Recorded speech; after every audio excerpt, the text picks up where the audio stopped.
ನಮಸ್ಕಾರ ಸ್ನೇಹಿತರೆ, welcome back to my channel. Bigg Boss ಮನೆಯಲ್ಲಿ ಒಂದು ದೆವ್ವದ ಕಾಟ ಅಂಥೇಳಿ ಒಂದು ಪ್ರೋಮೋ ಬಿಡುಗಡೆ ಆಗಿದೆ. ದೆವ್ವದ ಕಾಟ ಅನ್ನೋದಕ್ಕಿಂತ ಎಲ್ಲರೂ ಅವ್ರವ್ರ ಕೆಲಸ ಮಾಡ್ಕೊಂಡಿರ್ತಾರೆ. ಅಲ್ಲಿ ಒಂದು ಸ್ಕ್ರೀನ್ ಮೇಲೆ ಒಂದು ಫೇಸ್ ಓಪನ್ ಆಗುತ್ತೆ, ಅದು ಕೂಡ ಒಂದು ಡಿಜಿಟಲ್ ಫೇಸ್ ಓಪನ್ ಆಗುತ್ತೆ. ಸಹಜವಾಗಿ ಜನರಿಗೆ ಅಯ್ಯೋ ಅಯ್ಯೋ ಏನು ಅಂತ ಗಾಬರಿ ಆಗಿಬಿಡ್ತಾರೆ. ಅದರಲ್ಲೂ ಗೌತಮಿ ಅವರು ಎಲ್ಲರೂ ಕೂಡ ಗಾಬರಿ ಆಗಿಬಿಡ್ತಾರೆ. ಏನಿದು ಏನಿದು ಈ ರೀತಿ ಸ್ಕ್ರೀನಲ್ಲಿ ಹಾಗೆ ಸ್ಕ್ರೀನ್ ಮೇಲ್ಗಡೆನೇ ಏನೋ ಒಂಥರ ಫೇಸ್ ಓಪನ್ ಆಗುತ್ತೆ. ಅದು ಯಾರ ಫೇಸೋ ಏನೋ ಗೊತ್ತಿಲ್ಲ.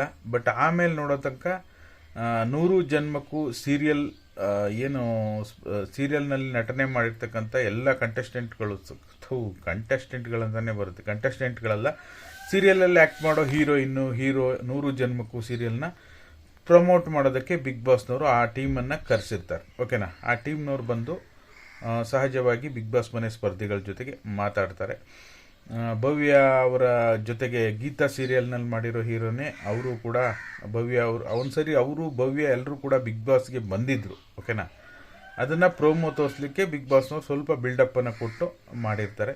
ನಿನ್ನೆ ಎಪಿಸೋಡ್ ಬಗ್ಗೆ ಮಾತಾಡಬೇಕು ಅಂದರೆ ಕಳಪೆ ಬಂದು ಚೈತ್ರ ಅವ್ರಿಗೆ ಹೋಗುತ್ತೆ, ಉತ್ತಮ ಬಂದು ತ್ರಿವಿಕ್ರಮ್ ಅವ್ರಿಗೆ ಹೋಗುತ್ತೆ. ಕ್ಯಾಪ್ಟನ್ಸಿ ಟಾಸ್ಕಲ್ಲಿ ಭವ್ಯ ಅವರು ಒಳ್ಳೆ ಅತ್ಯುತ್ತಮವಾದ ಪ್ರದರ್ಶನ ಮಾಡ್ತಾರೆ. ಇಬ್ಬರು ಚೆನ್ನಾಗಿ ಆಡ್ತಾರೆ. ಐಶ್ವರ್ಯ ಅವರು ಭವ್ಯ ಅವರು ಚೆನ್ನಾಗಿ ಆಡ್ತಾರೆ.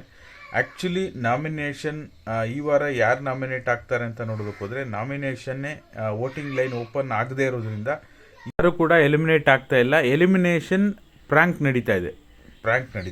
ಓಕೆನಾ? ಇದಾಗಿತ್ತು ಈ ಕ್ಷಣದ ಮಾಹಿತಿ. ವಿಡಿಯೋಕ್ಕೆ ಲೈಕ್ ಮಾಡಿ, ಸಬ್ಸ್ಕ್ರೈಬ್ ಮಾಡ್ಕೊಳ್ಳಿ. ಎಲ್ರಿಗೂ ಕೂಡ ಧನ್ಯವಾದಗಳು. Thank you so much for watching.